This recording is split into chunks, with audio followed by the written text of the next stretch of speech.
Everybody, welcome back to the next episode of Advocacy Help Desk. We are a network of advocacy innovators and practitioners that have been doing this for many, many years.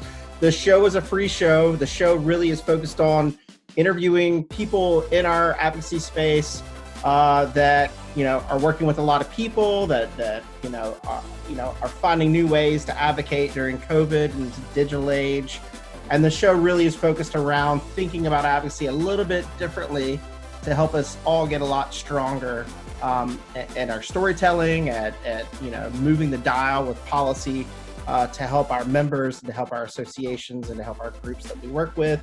And of course, I always want to thank Human Factor. Blake is back with us today. Blake has been under an avalanche of digital podcasts and events, etc. So it's nice to see him back with us today. And then of course, the Spark Influence, Brian Fracken, who runs Spark Influence Owned and Operated, who has been helping me co-host a lot of these shows digitally. Fortunately, I miss being in studio with everyone, but in this environment, it's nice to see people on the screen. It's functional, it works. So Brian, tee us up, my friend. Who's on the help desk today? On the help desk today is the one and only Nick DeSarno, coming to us from jolly old England, where he is now on a jaunt for a bit. Nick, it is always great to see you. How are things in England today?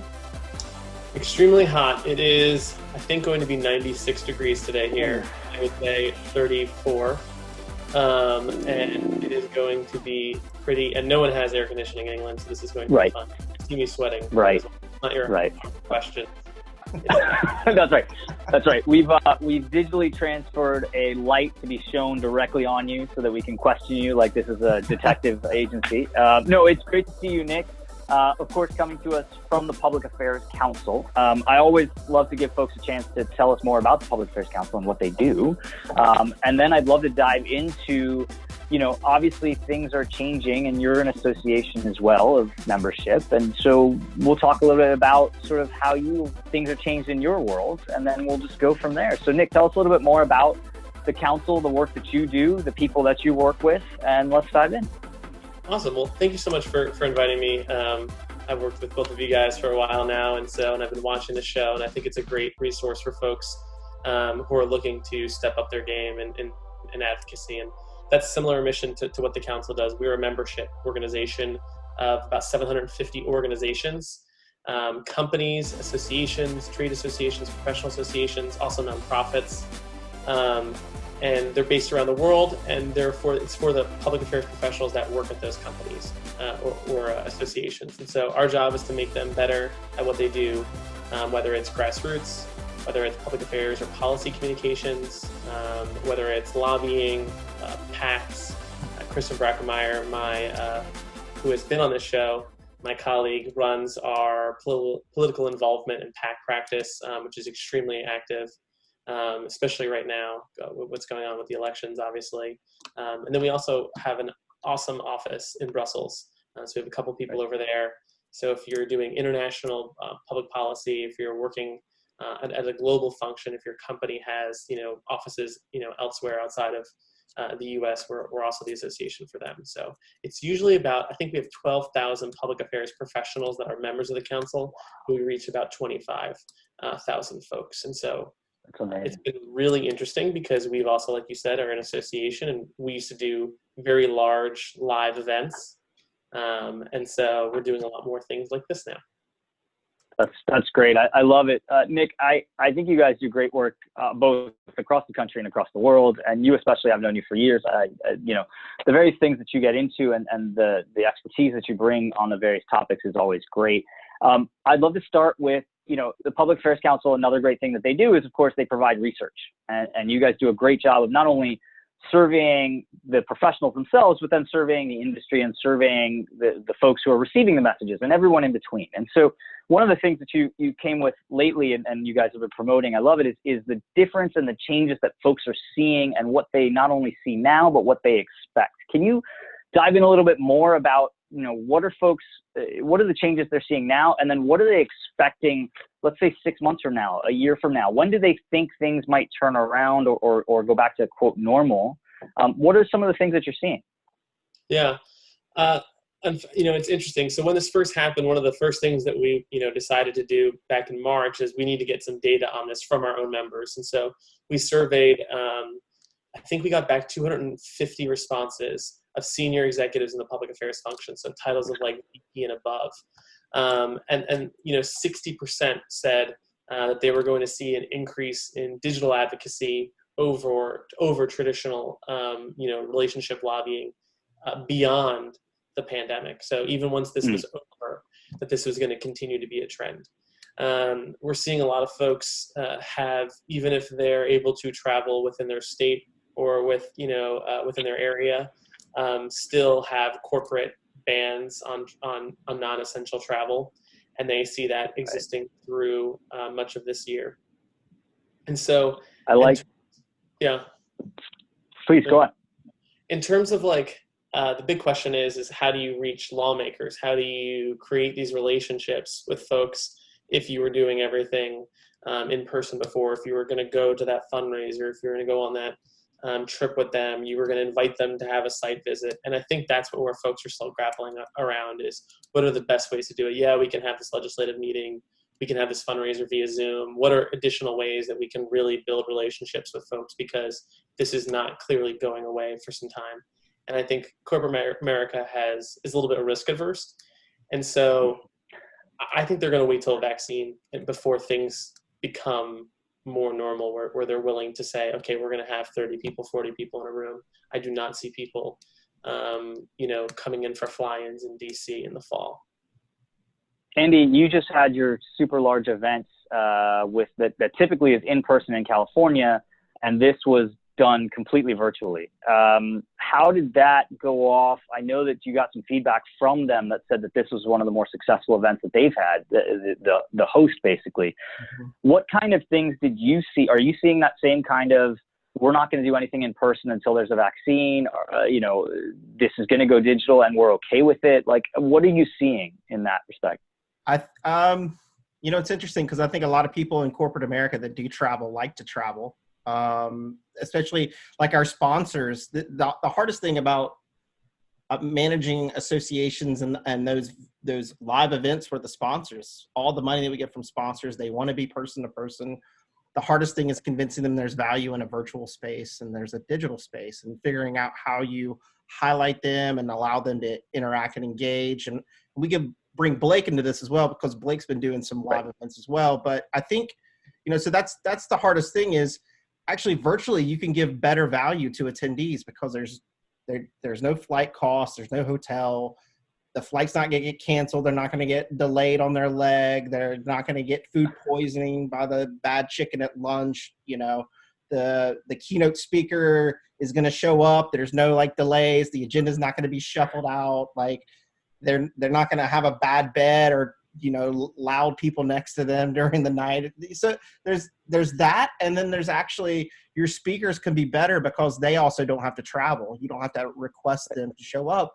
So we record canned content ahead of time. These interviews we do one-on-one, just like this. We film it, we ask them questions, and they can give us up to an hour of their time, these CEOs and executives. So it went off really well. We learned a lot about agency.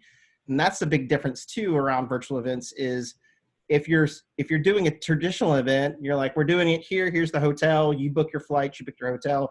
In a digital space when you're running events, it's really interesting because all of a sudden, if your platform can work and function and somebody's Wi-Fi goes out and it's your fault, not their fault. And all of a sudden you're like, it was like having to have people clear their cache files and troubleshoot Wi-Fi. And it's like, it becomes an agency issue of yours.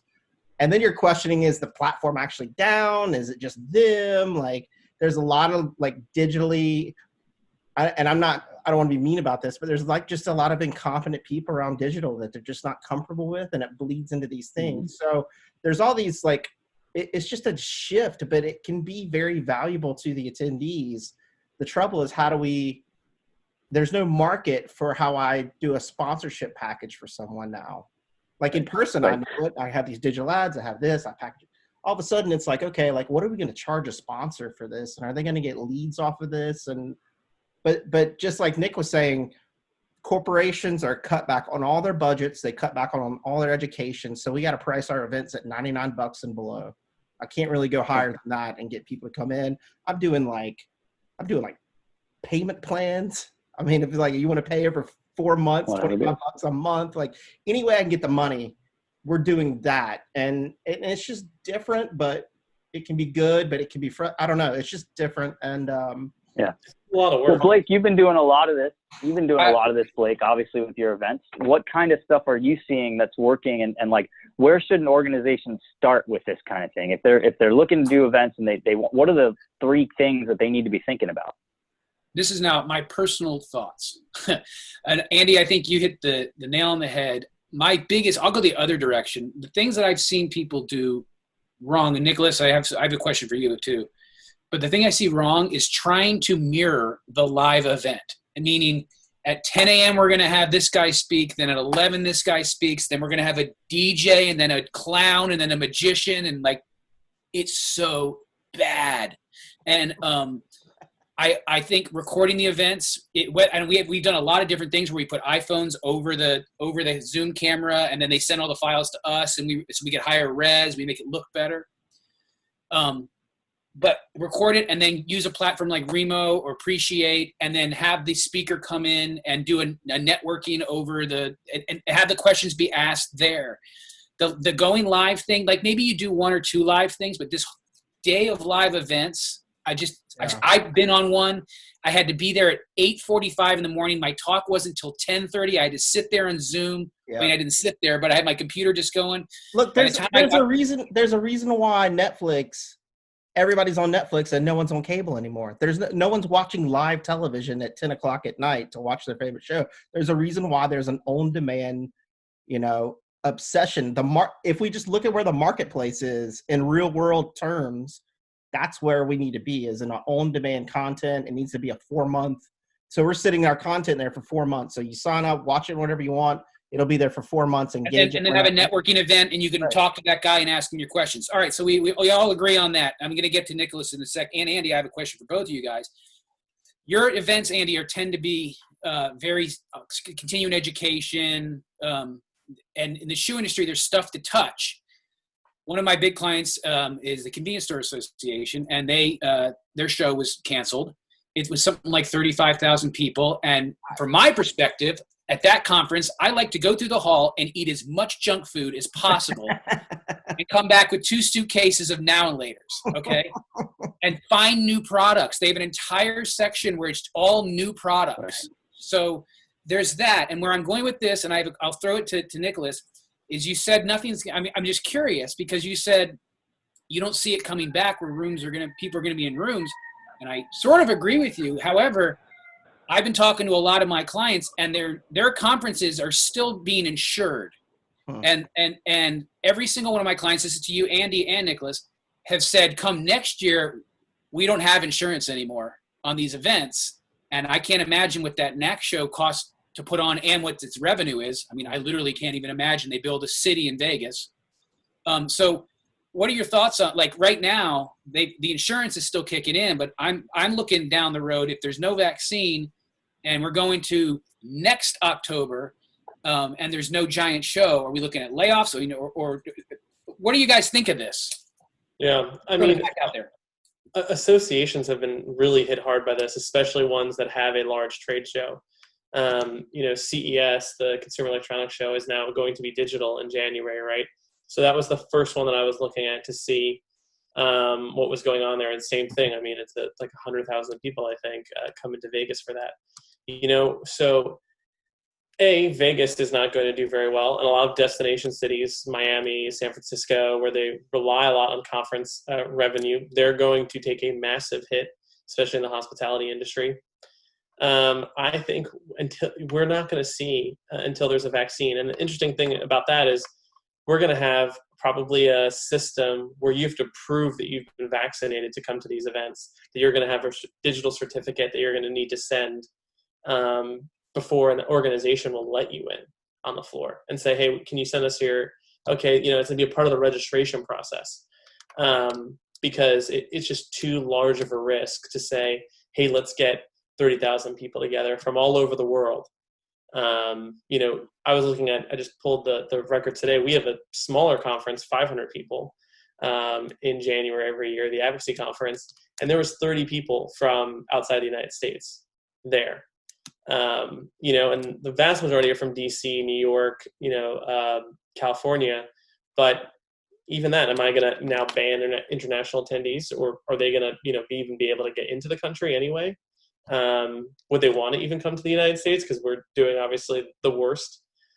So these are all kind of crazy questions. And I think associations maybe need for 1 or 2 years to say, we are not going to make money off of live events.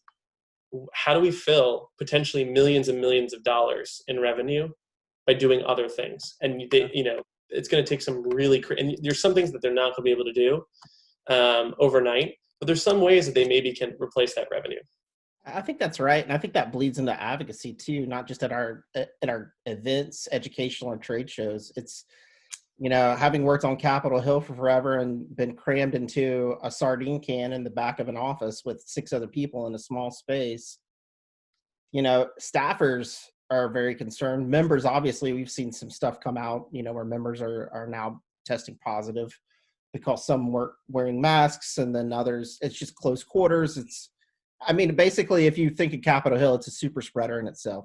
Politics is a super spreader. Whether you're doing campaign events or you're on Capitol Hill, everybody's in close quarters.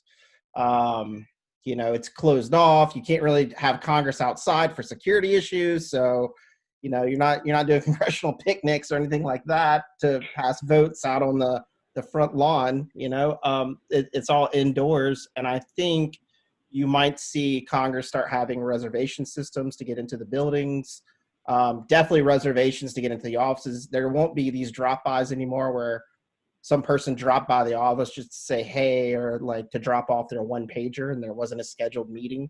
Staffers don't want that. And I don't think they'll allow that. And I think there'll be pushback on that. And I do think in the future it'll be the same thing. If you want access to Capitol Hill, you may have to have, some digital form or something that we're going to have to get on planes, and same with Capitol Hill, and that's going to impact our face-to-face stuff.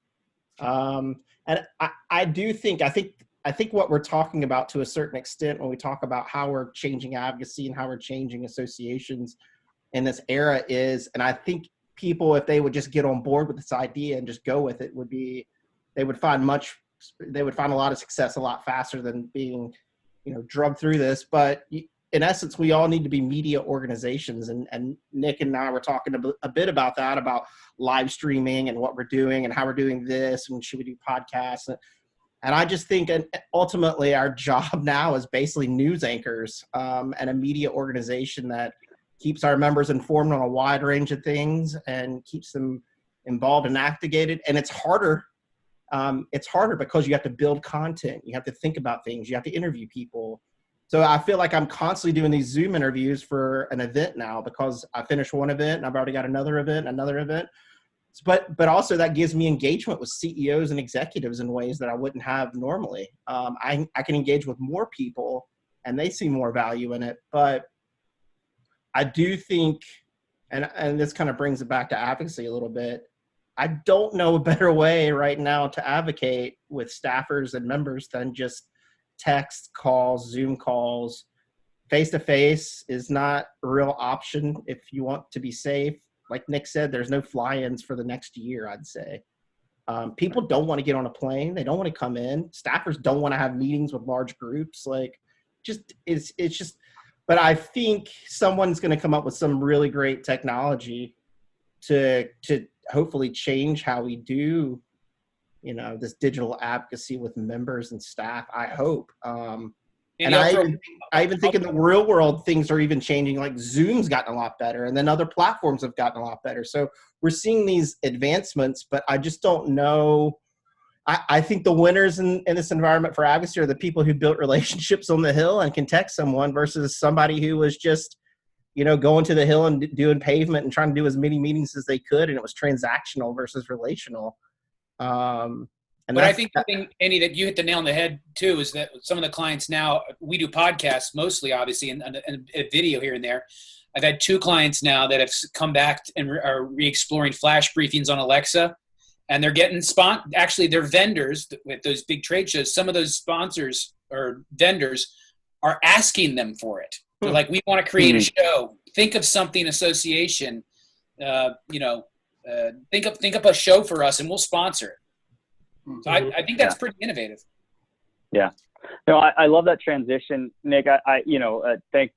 Moving away from live events and whatnot into sort of the advocacy conversation of it as well, and how do things change and what is changing. Nick, what are you seeing? I also love you as a resource because, as this person who's listening to associations and serving associations, obviously folks are coming to you with questions. And they're saying, well, what are the things that we should be doing? What are the things that we need to be thinking about? What are kind of questions that you're hearing now? What are most folks getting worried about and in that advocacy space?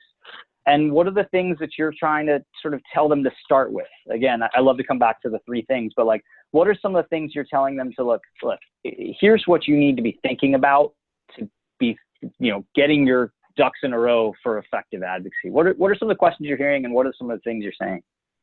Yeah, I think Andy's kind of point of like, obviously, if you have these relationships, built in, it's great. If you can text, the chief of staff from that office, awesome. If you don't, I think there are ways to start. Example is, trying to have a Zoom meeting and just having that normal discussion in the beginning of like, oh, wow, your kids are home. That must be really tough. Like, you have a dog. Things like that you can share about, like, oh, you don't live on, you moved, away from DC while this was going on. You're at your parents' place, whatever it is. Those are some things where you can actually form relationship virtually. I think people are becoming more comfortable with that. I've talked to someone, one of our members who I've never talked to before, like 6 times since this has happened. And most of them have been through video. And so I feel like I actually really do know them now, even though we have never met. So I think that's going to change. You just need to be, a little bit more proactive, and you need to really like invest in that, just like you would talk to them on your way to a meeting or on your way to get coffee with them.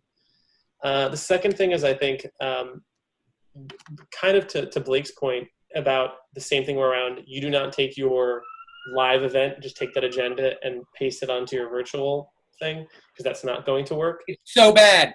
It's really bad. I agree wholeheartedly. You do not do that with all of your advocacy tactics. So if you had a PDF that you were going to give to them in a physical meeting as a leave behind, why the hell are you creating a PDF if you're just going to send them it via email now or a link? Do something, send them a video leave behind instead. Send them a recorded message from your constituent that you can't bring them there now. Send them an interesting infographic or give them a data visualization chart that they can click around in and play around with themselves when the meeting is over. Show them a slide deck in Zoom instead of necessarily going through a long PDF. So just really rethink kind of how you're doing a lot of these things for the virtual world now that you literally do not need to have a leave behind. It's crazy that these are still kind of being produced and they're like, oh, but do you have that on your website? No, we don't have that on our website. Okay. Well, if that Hill staffer searches this issue, which is a very technical issue, what are they going to find? Probably your competitor who has a different viewpoint on this issue, maybe a policy foe. And then the third thing I think is really just understand that everyone is kind of working through this all together. It's a global pandemic. We've had massive amount of change in a very short period of time. And it does not need to be perfect what you're doing. If your video is grainy, people will forgive you. Always try to improve. But it does not need to look as polished, as professional as it did before. Maybe you have had to make layoffs at your association, so you have, you're dealing with 5 people down. Do what you can. And I think that's because sometimes it's really easy to get paralyzed right now of like, wow, everything sucks. I'm not allowed in my house, I'm not allowed to see my friends, all these things. I can't believe I'm logging into this computer another day. And, like I just did March, 8th or whatever. And that is frightening. And so I think that, as much as you can kind of break that up, but also stay energized and say, how am I going to be really innovative here? without, obviously letting perfection or imperfection creep into your mind of, oh man, this doesn't look as good as it used to. Well, nothing's going to be potentially as good as it used to be, and so you just need to accept that. I love that. I think those are three good. I know, Andy, we talk about that all the time. And so use what you have. It's what you and Blake do with the Shoe and show is basically just bringing CEOs down to everyday level and just being, in jeans and a button down or a polo shirt and just talking about what it means for tariffs or taxes or trade or this, and taking it out of that boardroom of, we've got to make it look like this because we're in the boardroom versus this is just us. And we're all sitting around like this now. And this is our personalities. Let's talk through it.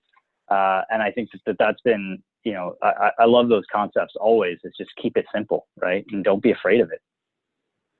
So I would love to transition one more time, right? What does the future hold for the next 6 months? What do you see? We see a lot of associations. Some are doing really well and growing, and some have contracted a little bit, and that's okay too, right? That's going to happen. What are you seeing with sort of get out the vote efforts? We're going to touch on everything today. Get out the vote kind of things. And then what does that mean for a Congress next year and hitting the ground running? What can some of these groups be doing now to set themselves up for success, given the constant change where we may have, a president who's re-energized because he's been reelected and isn't going to run again, or a whole new branch of government under one party maybe, or a mix or something like that. So what can these associations be doing? What are you seeing? And then what can they be doing to set themselves up for success? Yeah, the 107, I'll take a real quick bat at it. The 117th Congress is going to be very different than this one, no matter what. We're actually coming out today with, we worked with Inside Elections to produce a slideshow on who are the likely new members of Congress. We already know who they probably are. There's a lot of races that, someone's, leaving. It's a very safe seat. And so you have to start developing relationships now. And the next thing in terms of get out the vote and efforts, it was a nice to have. Now it is a must have. If you're a company or an association, you should have a GOTV program. And it obviously needs to be a little bit different than it was 2 years ago because things have changed. You need to have a lot of resources related to, mail-in voting. You should offer paid time off to vote if your organization is not doing that. SHRM has a study out, the human resources folks, and they asked how many companies give paid time off to vote. It was 43 in 2016%, 48% in 2018. It should be well over 50% for 2020. And so now you're going to be left behind if you're not saying, hey, take 4 hours of your day-to-day to vote. It's on us. Or be a poll worker, because now poll workers who are older Americans traditionally can't do those jobs because of COVID risks. So things like that, you take 12 hours that day, become a poll worker if you're healthy and you feel up to it, and don't worry about taking your day of vacation. It's on us. So I think we're going to see a lot more of that. The association world is going to continue to struggle. It's going to be a battle, and I think the folks that are innovative are going to do well. To be honest, there is still a lot of probably excess in the association world. There's duplicative associations, so we'll probably see a lot of mergers. There's folks that have been working for an association, God bless them, for 40 plus years. And I think they're, and maybe, they're going to decide, okay, I'm not going to ever go back to the office now. I'm going to retire and head out into the DC area, and I'll be way better off without, paying those high property taxes. So I think you're just going to see a tremendous change, and hopefully that makes those organizations, have a larger benefit to their members. And I think that's what's going to be. A lot of folks are going to stop doing things that don't matter to their members. I'll re-echo that too. If you don't have a GOTV program, then I don't know what you're doing in advocacy right now, to be honest. If we're honest with ourselves on what's going to happen, at least in Washington, D.C., not state houses, obviously, it will be quite different. But we're going to see Congress pass one more major piece of legislation this year until the end of the election, and then we'll see an omnibus or something like that to do the approach process towards the end. There's going to be no opportunity for any kind of dedicated policy work on any of our parts. Congress is going to pass this thing. It's going to shut down and go into election mode. So what's the value to your members at this point if you don't have a GOTV program? Mm-hmm. And that's really the thing is, we're here to provide value to our members. We're here to help them, empower them, educate them, activate them. But in situations like this, over the next 6 months, we need to have that GOTV program to add value and continue to encourage people to stay involved with the democratic process. But two, it's going to be a lot of planning for the next Congress. And it's going to be a constant churn of how many Zoom calls are we going to try to do? Are we going to try to do more? Do we need a platform like Spark Influence to better manage our advocates and activate them and send more letters? Like, what's the strategy? What's going to work? Let's talk to other people. Let's call other associations up and see what they're doing. Let's work with Public Affairs Council and look at what they're benchmarking and what the best practices are. How do we do? So it needs to be a lot of scenario planning, because if it's not, then you're not going to hit the ground running. And you need to change things up and you need to try things. And Nick's point is exactly right that he said earlier. There's a lot of forgiveness from members right now because they just want to see you try to innovate. And so you can't fail, you only learn. If you make a mistake in this digital world, no one, it's not going to come back to haunt you. You just change and do something else the next day and try to figure it out. So I think about all those things, and I think to the association kind of forecast and look. I said this, we had ASAE on, and I said there's always fat in associations, and she was like, whoa. And I was like, well, there's always fat in associations. There's too many people in communications, and there's too many people sometimes in advocacy. You may only need 3 people and not 20 people to do some of this stuff now. And that's unfortunate, but it is what it is. I mean, our jobs as associations is to represent industries and be lean and efficient. And unfortunately, that's the side effect of a good economy. It allows you to grow, and it allows you to become a little bit lazy. It's a little bit easy just to walk up to Capitol Hill. Now it's a lot harder, and we just have to accept it. But I think in 2021, at least from our standpoint too, it's going to be a rougher year than this year. Our dues are based on annual sales from the previous year, and this year's sales are going to be terrible for shoes. But it's going to be the same next year as people are already looking at budgets, and we're looking at a long-term play where consumer demand has been shrunk. People are going to be out of work. We may see people evicted soon. So we got a long road ahead. So if you're thinking like 2021, we'll bounce back, we'll do this stuff, nah, let's have some radical acceptance and realize this is a long-term play. We're going to be doing Zoom calls with members for a long time, or Teams, or whatever it is.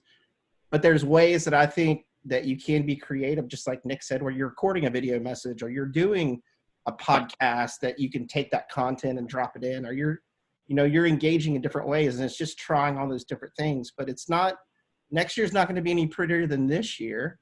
And I do think there's going to be associations that go under, and they probably do need to go under. And I can say that because I don't have any skin in the game. I'm not representing it. But look, if you were going year to year and you weren't making any profits and banking anything in the bank, and you decided to move your organization to a nice shiny glass window overlooking the Capitol, I'm sorry, but you made those decisions and you got to live with it at that point. And that, again, is just hard, radical acceptance of some people in our industries need to have better business backgrounds to run associations than political backgrounds that they have, because they've made bad decisions and it's going to hurt people. The other way is some people make great decisions and they're going to be primed and ready to go. So Nick, you were going to jump in. I 100% agree with that. And I also think that if you cannot make the membership case to save your association potentially now, right, then you should not be an association. We are, like we're talking about, CARES version 4 is going on right now. We're going to talk, next year, whoever the president is and whoever Congress, the makeup looks like there, they are going to be willing to move massively on legislation because the economy and the world is going to look completely different. So there is going to be an opportunity to go in and say, hey, it's time to rethink all of these old laws that we've been talking about, and now is the time we need to get it done. And so if you cannot make a strong membership case to at least continue the I don't think a lot of people's members are going to be flush with cash. So you're probably not going to be raising dues during this time. But if you can't make that case to say you need to keep the doors open here because we're killing it for you, then you probably are not going to be in business for very long, and you shouldn't have been. Amen. So that's kind of a great point. That's a great point. And we've had two really good AHDs on that with Amy Adams and with Tommy Goodwin talking about purpose, promise, and value, right? Now is the time not to shy away, but to lean in, to be messaging your folks more, to be thinking creatively in the Blake sense of sitting down, doing these podcasts or these quick hits in the morning on Alexa where they can just say, give me my morning news, right? So that you can continue to reinforce that purpose, that promise, that value. And folks will say, you know what, when it's time to write that check next year because our industry is in trouble, this is not one I'm going to question, right? Versus others where, maybe we cut from here, but these guys are fighting for us on a larger sense. And now we've got a new Congress. Now is the time to be, things are going to change. Bills will be passed. We better be ready for it. And I think to that point too, and I think the zeroing in of this conversation to that end is this. The U.S. economy now is being run in Washington, D.C. All right? Like it is. And it happened the same thing when I was sitting in Congress in 2008 with the financial bailouts and all that. Everybody from New York was on a train down to D.C. with their hats out trying to get liquidity. And for a period of time, Washington, D.C. was running the economy then, and then it obviously went back. But I think this is a longer-term play where everything's going to run through Washington on loans, on grants, on stimulus, on all that stuff across every single industry. So if you can't figure out how to make that value play to your members, how important your job is now more than ever, and then exactly, like you should not be doing this job. You should just leave DC or leave wherever and get a job as an insurance adjuster or something like that. But This just may not be for you. But I do think there is a huge opportunity to grow. Like we've seen growth because members are coming to us for help on a range of issues, but also to get plugged in. We do a weekly call now, and it's just an update. And it's like, here's what we're hearing in DC. Here's what's coming next. Here's what you can expect. You might lose a couple members, or they might pay less, but you now have an opportunity to maybe get a couple more that were like, crap, we don't have anyone in DC. Right. We don't have a DC office. Right. We don't have another trade station. Well, the thing is too that these corporations are cutting, and they may not have their legal teams like they once did, and they need a force multiplier, and that's where associations come into play. That's exactly what we are. We're a force multiplier. And so that's an actually opportunity. And I mean, I would even message that way. I would go out and be like, things are getting cut and we're a bargain, right? You pay us $20,000 a year. We're the biggest bargain right now going, right? And I would say kind of as we wrap up conversation, two things stand out to me, especially, and that is folks need to work with groups like the Public Affairs Council. And they need to call friends and other associations and share ideas and tips on the advocacy stuff. The other thing is equally true is you need to work with folks like Brian and like Blake who do this every day and talk to a range of people on, obviously Brian does it on the advocacy space about how people are engaging and trying to activate and talk to members and organize and all that. But Blake is the kind of guy I pick up the phone and call and I say, I got this idea. Let's run it through. Tell me if this works or if it doesn't work. Tell me what other people are doing. And that's around events and around this innovation play. So people shouldn't be scared when we talk about innovation, the best way to innovate is outside. It's like asking your partners and your vendors, what's happening? Who's doing it better than what we're doing? How do we incorporate, Don't start with cost, just start with ideas. And I think that will help generate a lot of stuff that's happening. And I mean, Blake even brought up like the voice touch with Alexa and things like that. These are opportunities that your vendors that you should be asking, come up with 3 ideas that we're not doing that somebody else says that we could implement. Boom. What's cool about associations I find, as opposed to when I worked in network television, is I can tell the convenience store people exactly what FDRA is doing and you guys don't care. Unlike if I told something like, if I said to A&E, if I had to sign NDAs, put it that way. Yeah. When I worked them. One quick pitch. If you are looking for a public affairs job, pac.org/jobs has a ton. It's we're one of the few industries, because of all these things that people have mentioned, where we need to fill those jobs because like DC is more important than ever, or the state capitals are going to be more important than ever.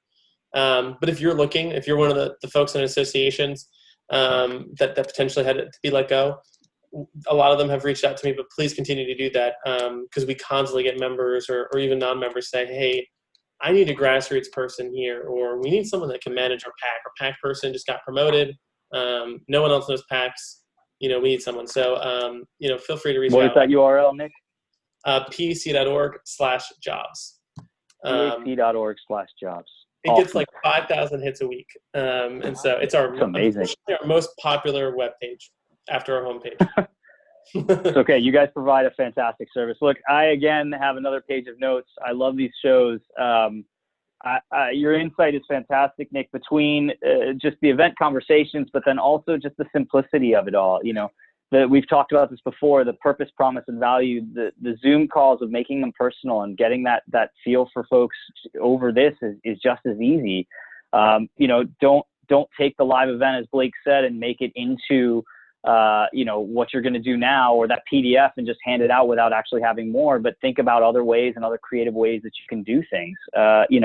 Nothing needs to be perfect or as polished. I know, Andy, you've been running this for years on the Shoe and Show. It's just be yourself, be authentic, and it gets through, and people like that more than the fancy star wipes and everything else that comes through.